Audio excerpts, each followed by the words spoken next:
Bonjour tout le monde, alors aujourd'hui on se retrouve pour un récap des produits make-up terminés en une année. Donc là je vais vous présenter, c'est on va dire pour ceux qui me suivent régulièrement et qui regardent le produit terminé régulièrement, ce sera un peu une rediff. Puisque là en fait j'ai depuis mes premiers produits terminés de l'année jusqu'à aujourd'hui, j'ai gardé tout le make-up que j'avais terminé. Tout simplement pour faire un point sur qu'est-ce que je consomme à peu près en une année de produits.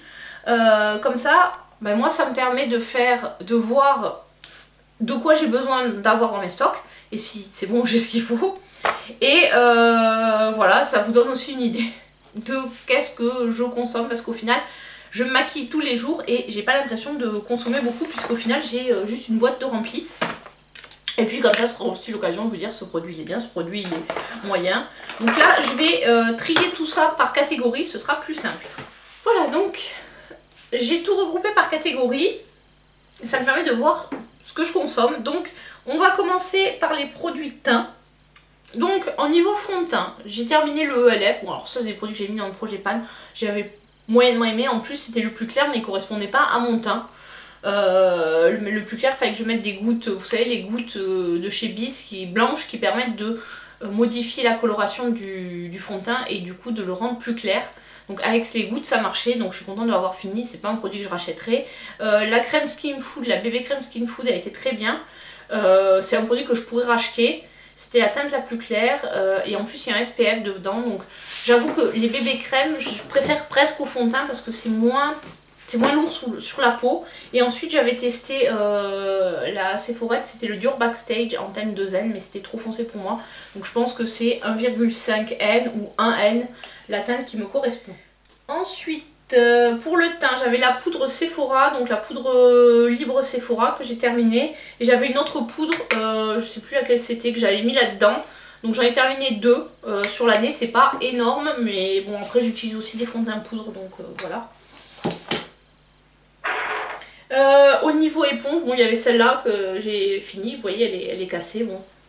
Globalement les éponges elles me durent longtemps, je suis assez étonnée mais même en les faisant tourner et tout ça, en les entretenant, en les lavant tous les jours, j'arrive à les faire tenir longtemps. C'est comme les pinceaux, je les nettoie régulièrement, enfin je les nettoie après chaque make-up mais bon, en général j'en ai suffisamment pour faire un nettoyage toutes les semaines ou toutes les 2 semaines où je nettoie tout. Et les pinceaux teints, j'utilise un spray, le spray MAC en fait, enfin le produit MAC que j'ai mis dans un spray qui permet en fait de nettoyer les pinceaux. Donc les pinceaux visage en général, je les change tous les 3-4 jours et entre chaque utilisation, je les désinfecte juste. Donc voilà, parce que c'est vrai que les pinceaux visage c'est toujours un peu long à faire sécher etc. Donc pourtant j'en ai aussi beaucoup, je pourrais très bien les changer tous les jours. Mais je fonctionne comme ça. Au niveau des produits teints, j'ai fini aussi pas mal d'anti-cernes. Donc ça c'est l'anti-cerne ELF que vous avez vu dans ma dernière vidéo produit terminé que je vous mettrai par là. Donc il était bien mais peu couvrant. Et puis bon, avec le système highlight là, bof. Le MAC, là c'était le NW15. Je sais pas si c'est ma coloration exactement, c'était celle que la vendeuse m'avait vendue. Ça passait mais je pense que peut-être un peu plus clair ou un peu plus neutre, ça aurait été pas mal.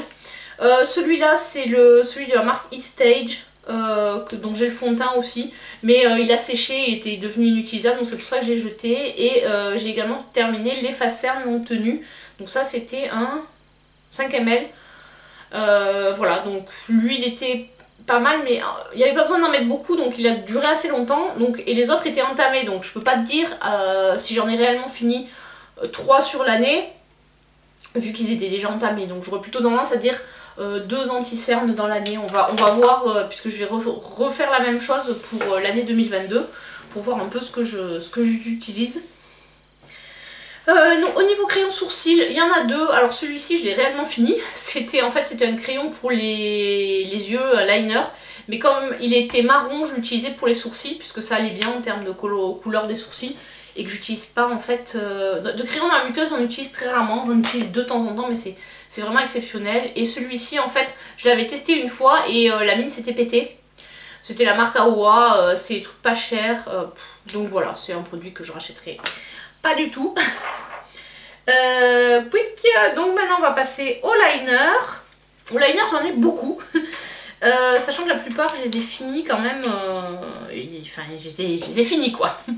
Celui-là avait séché, c'était un liner marron de la marque Sumita. J'aimais pas la pointe, trop dure, trop épaisse, ça faisait des traits trop gros. Voilà, donc ça c'est pas un produit que je rachèterai. Je préfère les liners de ce style là, donc ça c'était le 24/7 d'Urban Decay que j'avais fini je crois en tout début d'année. Et en fait le produit s'était déphasé, donc c'était dommage parce que le liner était très bien mais le produit avait mal vieilli, ça s'était déphasé. Et du coup ben, j'arrivais plus à avoir un trait noir. Alors qu'il marchait très bien au début et puis je pense que bon il avait quand même un certain âge.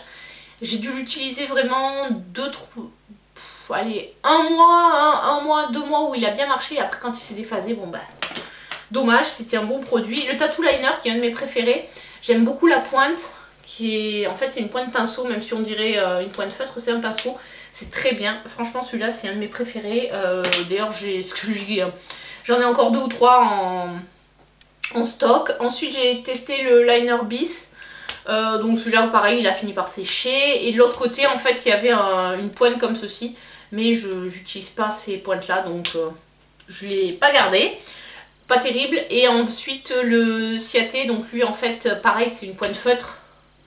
Comme ceci. Ben, qui il n'est pas waterproof. Voilà. Ou moins water résistant. Donc dès que on finit vite la journée avec des yeux de panda. Donc voilà, je jette. Ensuite de chez Action, j'avais acheté ce recourbe-cils chauffant.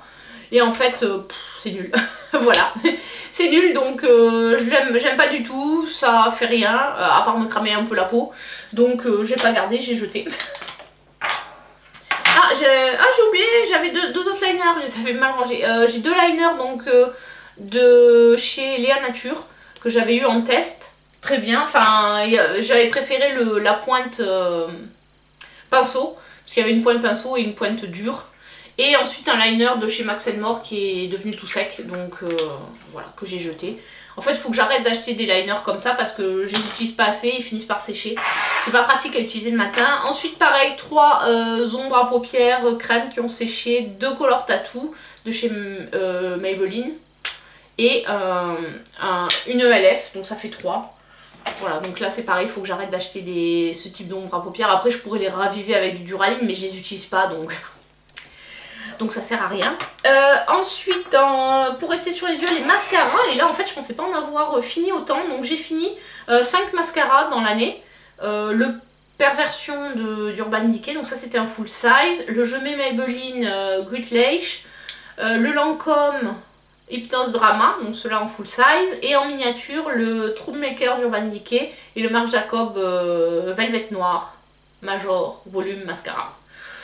Donc 5 mascaras, en général j'en ai toujours 2 d'ouverts parce que je mets 2 couches, une avec un premier qui va définir les cils et un souvent qui va donner du volume. Donc j'essaie d'avoir toujours plutôt une brosse Picot qui va pour définir et plutôt une brosse type, cette brosse là un peu comme ça. Voilà, qui va donner du volume. Donc 5 mascaras dans l'année, je suis pas si mal que ça, j'en ai... En 2018, il me reste plus que 2 de 2018, donc c'est plutôt pas mal, j'écrème mes stocks. Ensuite, rouge à lèvres, j'en ai terminé 2, enfin j'en ai un que j'ai terminé, c'est le Clarins, le rouge éclat, c'était un mini, et celui-ci que j'ai jeté tout simplement parce qu'il est devenu dégueulasse et il a séché, et alors qu'il était quasiment neuf, mais c'était un truc, le rouge français, un peu bio, machin, etc. Donc... non, clairement c'est pas un produit que je rachèterai. Et enfin les sprays fixateurs, des full size j'en ai fini 3. Donc le NYX Matte Finish, pas mon préféré. Celui-là j'aime beaucoup, le Morph. Alors ça c'était celui avec un collab avec Jeffree Star, mais le classique je pense a les mêmes tailles de The Pit Pit. Enfin les mêmes tailles de gouttes. Et ensuite le Fix Plus de MAC, celui-là j'avais essayé de l'ouvrir, c'est pour ça qu'il est cassé là en fait. J'avais essayé de voir si on pouvait le réutiliser, mais en fait non, quand on l'ouvre on le casse. Donc celui-là il est très bien, j'en ai d'ailleurs pas mal en stock. Et j'avais 2 Fix Plus, alors un que j'ai cassé et celui-ci que j'ai utilisé, qui était des échantillons. Quand on commande chez MAC on choisit toujours un échantillon et souvent je choisis ce type d'échantillon. Là c'était le Radiance et franchement très bien, donc je l'ai en full size. Voilà donc pour mes produits make-up que j'ai utilisé dans une année. Alors moi là effectivement au niveau des mascaras je vois que j'en ai quand même utilisé pas mal. Je suis plutôt fière de moi sur le nombre de mascaras que j'ai utilisé. Sur les liners aussi je pensais pas en avoir utilisé autant. Alors je fais moins de liners en ce moment donc je pense que je vais en utiliser un peu moins cette année. Mais bon ça fait toujours plaisir de voir qu'on a fini quand même pas mal de choses. Je trouve que c'est pas mal, mais quand je vois certaines personnes qui arrivent à creuser les blushs et les bronzers, même en mettant tous les jours, moi j'y arrive pas quoi. Bon après j'ai beaucoup de blushs et de bronzers, mais quand même, donc je suis admirative quand je vois des projets pan où les personnes en 3-4 mois elles arrivent à creuser des blushs ou des bronzers. Je sais pas comment elles font. Je sais pas, moi j'arrive pas, hein. N'hésitez pas à me dire si vous ça vous arrive, comment vous faites. Parce que même en utilisant mon bronzer tous les jours, je vois au bout d'un mois, il est pas creusé quoi, enfin quand j'utilise en un mois, même en l'utilisant tous les jours, j'arrive pas à le creuser donc je sais pas. je sais pas. Donc là maintenant ma boîte Sephora est à nouveau vide, donc je vais pouvoir la remplir cette année et voir si en 2022 j'ai été meilleure qu'en 2021. Voilà, donc j'espère que cette vidéo vous a plu. N'hésitez pas à me dire dans les commentaires vous ce que vous avez fini cette année en produits make-up, si vous avez un peu fait le point là-dessus. Voilà, allez je vous dis à très bientôt pour une prochaine vidéo. Ciao ciao.